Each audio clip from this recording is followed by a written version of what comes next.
Mini বয় করিম আপনি লিখেছেন ফিতরা আদায়ের সঠিক নিয়ম জানতে চাই, সঠিক সময় জানতে চাই। ফিতরা আদায়ের সঠিক সময় হলো চাঁদ উঠেছে শাওয়াল মাসের, অর্থাৎ ঈদের চাঁদ উঠেছে তখন থেকে নিয়ে ঈদের নামাজের আগ পর্যন্ত, এই টাইমটার মধ্যে, রাতের মধ্যে, সকালের আগে আগে আপনি গরিবের কাছে পৌঁছাবেন। এটা হলো ফিতরা আদায়ের মূল টাইম। এই সময়ের মধ্যে এত অল্প সময়, শর্ট টাইমে ফিতরা আদায় করা যদি কঠিন হয় মনে হয়, তাহলে 2-1 দিন আগেও ফিতরা আদায় করাকে জায়েজ বলেছেন ফুকাহায়ে কেরাম।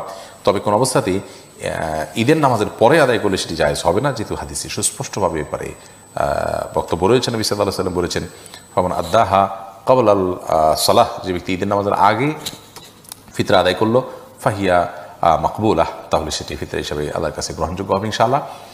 আর ওয়ামান আদ্দাহা বাদাস সালাহ, যে ব্যক্তি ঈদের পরে আদায় করবে, ঈদের নামাজের পরে, ফাহিয়া সাদাকাত মিনাস সাদাকাত, তাহলে সেটা অন্য 10টা সাদকার মতো একটা সাদকা বা দান হবে, এটা কোনো ফিতরা হিসাবে বিবেচিত হবে না। সাইমা আপনি লিখেছেন, বাড়ি করার জন্য লোন নেওয়া আছে কিন্তু এখনো বাড়ির কাজে লাগেনি টাকাটা, এই টাকার কি যাকাত দিতে হবে? বাড়ির জন্য যদি লোন নেওয়া থাকে, তাহলে এই লোন নেওয়াটা যদি আপনার মাথা গোজার ঠাইয়ের জন্য করেছেন, আপনার কোনো বাড়ি নেই সেজন্য করেছেন, অর্থাৎ এটা আপনার সম্বল এবং অবলম্বন হিসাবে করতে বাধ্য হয়েছেন, তাহলে এই লোনের টাকাটা আপনি যাকাত থেকে মাইনাস করতে পারবেন। আর যদি লোনের টাকাটা নিয়ে আপনার কাছে থাকে, তাহলে এই টাকাটা যাকাত আপনাকে দিতে হবে না, কারণ এই টাকাটার মালিক তো আপনি নন, আপনি তো লোন নিয়েছেন। মিফতাহুল জান্নাতি আড়ি থেকে আপনি লিখেছেন, সর্বনিম্ন কত নগদ অর্থ বা স্বর্ণ থাকলে যাকাত ফরজ হয়? দেখুন, এটা যেহেতু স্বর্ণ এবং রূপার উপরে নির্ভর করে, এই জন্য স্বর্ণ এবং রূপার মূল্য যেহেতু উঠানামা করে, এই জন্য ফিক্সড অ্যামাউন্ট বলাটা জটিল। আমরা আপনাকে শুধু এটুকু বলছি যে 52.5 তোলা রূপার আজকের বাজার দর কি, পিওর রূপার, অথবা 595 গ্রাম বলতে পারেন 52.5 তোলাকে, এই পরিমাণ রূপা কিনতে গেলে এটার দাম কত দাঁড়াবে, যেই টাকাটা এটার দাম হবে সেই পরিমাণ টাকা আপনি এর টাকার যদি আপনি মালিক হন, তাহলে সেই টাকা যদি আপনার কাছে 1 বছর থাকে, তার উপর আপনার যাকাত আসবে, আদারওয়াইজ আপনার উপরে যাকাত আসবে না। আল মাহমুদ হাসান মুরাদ আপনি লিখেছেন, আমরা সাহারি খাই বেলা উঠার প্রায় 1-1.5 ঘন্টা আগে, এটা কতটা শরীয়ত সম্মত? আমাদের নবী করিম সাল্লাল্লাহু আলাইহি ওয়াসাল্লাম কি আমাদের মতো এইভাবে টাইম মেপে সেহরি খেতেন? দেখুন, সাহরির শেষ সময় হলো সূর্য শোভে সাদিক হওয়া, অর্থাৎ ফজরের ওয়াক্ত হওয়া। ফজর ওয়াক্ত হওয়ার মানে হলো যে পূর্বাকাশে সাদা আভা ফুটে উঠবে, এটা হলো ফজরের ওয়াক্ত, তার আগ পর্যন্ত সাহরি খাওয়া যায়। তো নবী করিম সাল্লাল্লাহু আলাইহি ওয়াসাল্লাম সেই সময় পর্যন্ত খেতেন। আল্লাহ তাআলা কোরআনে বলেছেন যে তোমরা খাওয়া পান করো হাত্তা ইয়াতাবাইয়ানা লাকুমুল খাইতুল আবিয়াদু মিনাল খাইতিল আসওয়াদি মিনাল ফজর। সকালে যে কালো আকাশে যে কালো আভা থাকে, সেই কালো আভাটা দূর হয়ে সাদা আভা আসার আগ পর্যন্ত তোমরা খাও। অতএব সেই টাইম পর্যন্ত আমরা খাচ্ছি। নবী করিম সাল্লাল্লাহু আলাইহি ওয়াসাল্লাম এই আয়াতের উপর আমল করেছেন, তিনি এই টাইম পর্যন্তই খেয়েছেন। আমরা এখন এটাকে সেকেন্ড মিনিটে বের করে আনতে পেরেছি সূক্ষ্মভাবে, আবহাওয়াবিদরা সেটা করেছেন। তার যুগে এটা এতটা সহজ ছিল না, যার কারণে তিনি হয়তো একেবারে আমাদের মধ্যে এরকম সেকেন্ড মিনিট হিসাব করে খাবার ছাড়তে পারেননি, কিন্তু ওই শোভে সাদিক যেটাকে আমরা আপনার ফজরের ওয়াক্ত বা বাউন্ডারি রাখছি, ওইটা নবী করিম সাল্লাল্লাহু আলাইহি ওয়াসাল্লাম বাউন্ডারি সেটাকেই রেখেছেন। তবে সাহরি খাওয়ার ক্ষেত্রে একেবারে শেষ মুহূর্তে খাওয়া উত্তমের মানে এই নয় যে ঠিক আজান আগ মুহূর্তে পর্যন্ত ঠেকিয়ে দিয়ে আমরা সাহরি খাবো, বরং আমরা সাহরি খাওয়ার পর কয়েকটা মিনিট হাতে থাকা উচিত। নবী করিম সাল্লাল্লাহু আলাইহি ওয়াসাল্লাম সাহরি খাওয়ার পর কয়েকটা আয়াত তেলাওয়াত করার মতো সময় তিনি রাখতেন, বিধায় শেষ সময় সাহরি খাওয়ার মানে এই নয় যে একেবারে লাস্ট মিনিটে পর্যন্ত নিয়ে খাও। এরপরে রুবায়েত খান ফাহিম আপনি লিখেছেন, আমি একটা মেয়েকে পছন্দ করি, ইতিমধ্যে আমি তার বাবার সাথে কথা বলেছি, তিনি আমাকে পছন্দ করেছেন, কিন্তু আমার পরিবার এখন বিয়ের ব্যাপারে আগ্রহী নয়, তারা আরও 5-6 বছর পরে বিয়ে দিতে চাচ্ছেন। এক্ষেত্রে আমার করণীয় কি, পরামর্শ দিয়ে সাহায্য করবেন? দেখুন, আপনি সম্ভবত ছেলে হলে সেক্ষেত্রে আপনি আপনার যদি বিবাহ না করলে পাপে লিপ্ত হবেন এবং আশঙ্কা হয়, বিবাহ করার মতো আর্থিক সঙ্গতি থাকে, তাহলে আপনি বিবাহ করতে পারেন, বাবা মা সম্মতি না দিলেও।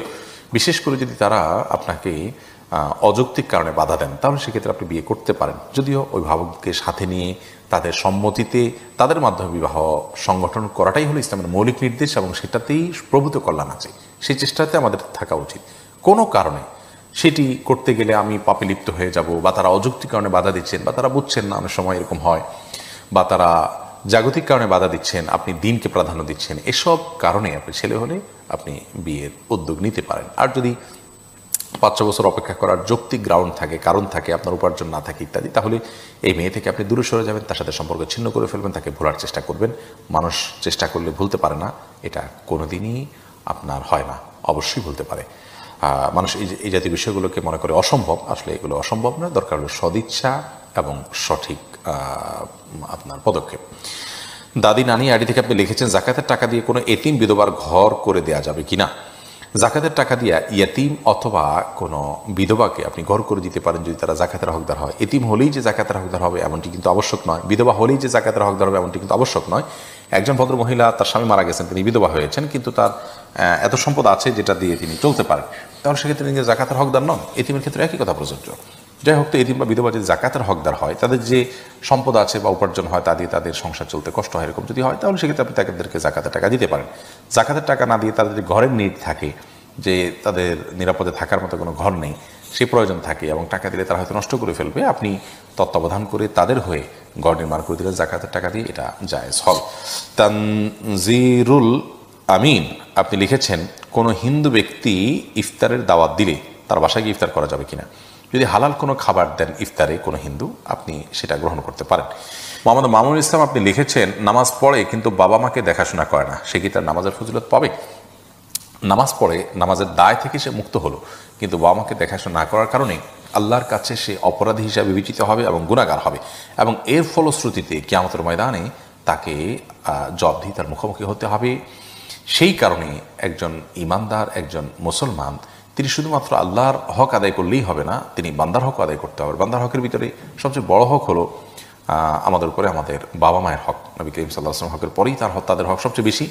বিধায় তাদের অধিকার যদি আমরা ত্রুটি করি আর নামাজ পড়ে আমরা মুক্তি পেতে চেষ্টা করি, তাহলে আখিরাতে এটির মাধ্যমে আমরা মুক্তি পেতে পারবো না। মুক্তির পথ আমাদের পেতে হলে বা মুক্তির পথে আমাদেরকে চলতে হলে অবশ্যই সালাতের পাশাপাশি বাবা মায়ের প্রতি আমাদের যে কর্তব্য আছে সেই কর্তব্য আদায় করতে হবে।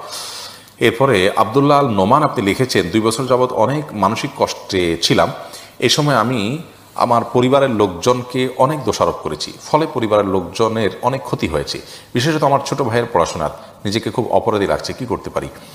এই জন্যই তো ভাই আব্দুল্লাহ, আমাদেরকে সবর এবং ধৈর্যের চর্চা করতে হবে।